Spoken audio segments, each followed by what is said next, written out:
Nagsagawa ng inspeksyon si PNP Chief Police General Romel Francisco Marbil sa tindahan ng mga paputok sa Bukawi, Bulacan. Kasabay nito, hinimok ni Marbil ang publiko na huwag tangkilikin ang mga nagbebenta ng iligal na paputok para iwas disgrasya.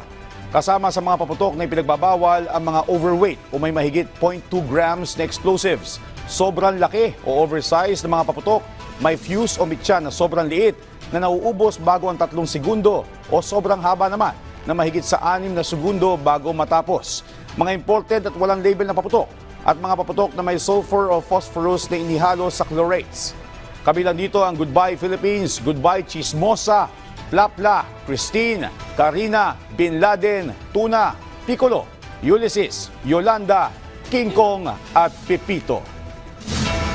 So, kung bibili kayo ng mga pailaw at paputok, importanteng nando doon kompleto. Ano man mangyari, kung depektibo ba siya, hindi pumutok o kung ano man, alam niyo kung sino po ang pupuntahan ninyo o kumbaga, i-concern ninyo yung sa manufacturer o yung paputok na ito, may defect o kung ano man. Nandiyan dyan lahat ng mga proper markings na kinakailangan sa kanilang label.